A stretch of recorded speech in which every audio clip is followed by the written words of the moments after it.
మన స్వాతంత్ర ఉద్యమ స్ఫూర్తి ఏమిటి, ఆ స్ఫూర్తి సారాంశంగా రూపొందించిన రాజ్యాంగం యొక్క ఆధునిక కథను ఎలా అర్థం చేసుకోవాలి, స్థల భావం రీత్యా కొన్ని అంశాలను చర్చిద్దాం.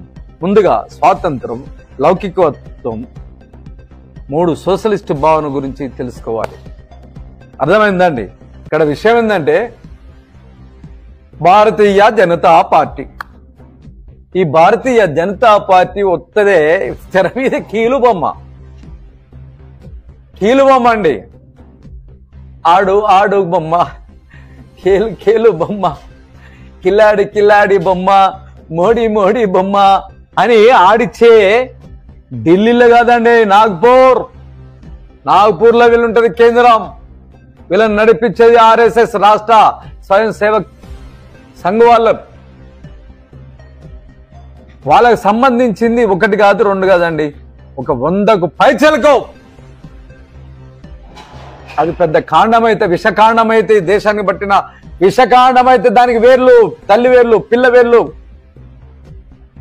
చిన్న వేర్లు అన్ని కలిపి మొత్తం ఈ దేశాన్ని మొత్తం విషబీజాలతోటి విషవృక్షంగా అల్లుకుంటోంది. పైకేమో భారత మాతాకి జై, 3 రంగుల జెండాకి జై, మహాత్మా గాంధీకి జై, మిమ్మల్ని పెడతాం గొయ్యి అనే రీతిలో పైకి యాక్షన్ చేస్తూ ఉంటారు. ఉదాహరణకి నిన్నగాక మొన్న వచ్చిండు ఒక అఘోరి, చూడు పిన్నమ్మ పాడు పిల్లోడు పైన పడతానంటాడు అని అనుకున్నాము.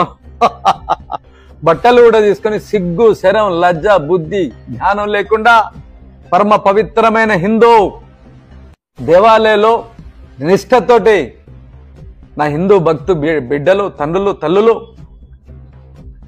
వాళ్ళ ఆధ్యాత్మిక చింతన వస్తే బట్టలు ఇడి తీసుకొని బరిదెగించి వస్తే భారతీయ జనతా పార్టీ నాయకులు కానీ వాటికి మధ్యలో కొట్టే social media, electronic media, total media నెత్తి మీద పెట్టుకున్నదా లేదా?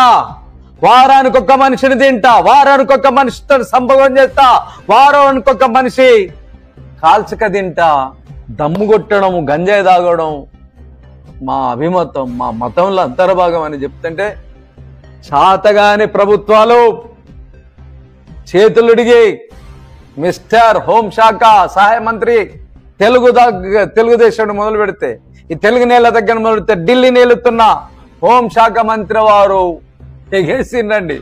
పెట్టురా బాబు పెట్టు, దిల్సుఖ్నగర్ లో ఎక్కడెక్కడ గోడలు అయితే